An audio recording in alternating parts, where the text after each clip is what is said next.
పాటు ఆ విజయాల వెనకాల ఉన్న విలువల్ని మనం ఎప్పుడూ గుర్తించాలో, గుర్తుపెట్టుకోవాలి. అవే మన అందరికీ ఆదర్శం. రామోజీ గారి కార్యక్రమాల్లో ఒక కార్యక్రమంలో నేను భాగస్తున్నందుకు ఎంతో గర్వపడుతుంటాను.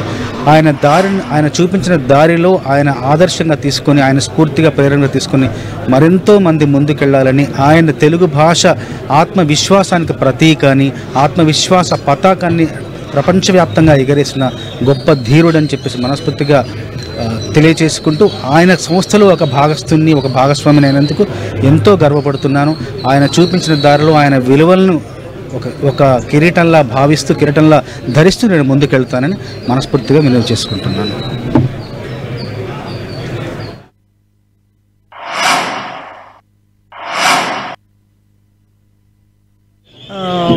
నృత్య దర్శకురాలుగా చేశాను. నాలోని దర్శకురాల్ని గుర్తించింది మొట్టమొదట రామోజీరావు గారు. ఆయనతోటి 3 గంటల సేపు కూర్చుని కథ చెప్పి ఆయన నేను ఒక క్షణంలో భయపడ్డాను ఆయనకి చెప్పడానికి. అప్పుడు ఆయన ఎంతో హ్యూమరస్గా, ఏమ్మా నన్ను బుర్కా వేసుకోమంటావా, భయపడకుండా ఉంటావు నువ్వు అని అన్నారు. అన్న తర్వాత అలా కూల్ డౌన్ చేసిన తర్వాత కథ చెప్పడం జరిగిందండి. అలాంటి వ్యక్తిని పోగొట్టుకున్నందుకు చాలా బాధేస్తుంది.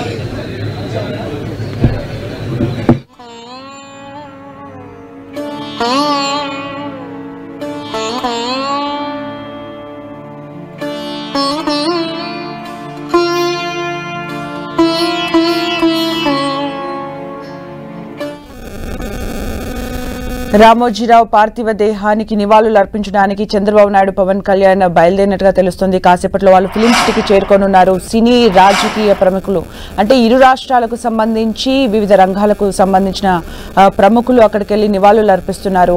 రామోజీరావుతో తమకున్న అనుబంధాన్ని చెబుతూ వస్తున్నారు. చాలా మందికి లైఫ్ ఇచ్చారు అంటూ కూడా చెబుతూ వస్తున్నారు. వివిధ రంగాలకు అంటే మీడియా రంగం కావచ్చు, సినీ రంగం కావచ్చు, అలాగే తనకు చాలా బిజినెస్లు ఉన్నాయి. అందరూ కూడా చాలా మందికి కూడా లైఫ్ ఇచ్చారు. వాళ్ళందరూ కూడా తమ అనుభూతుల్ని నెమరు వేసుకుంటూ ఉంటున్నారు.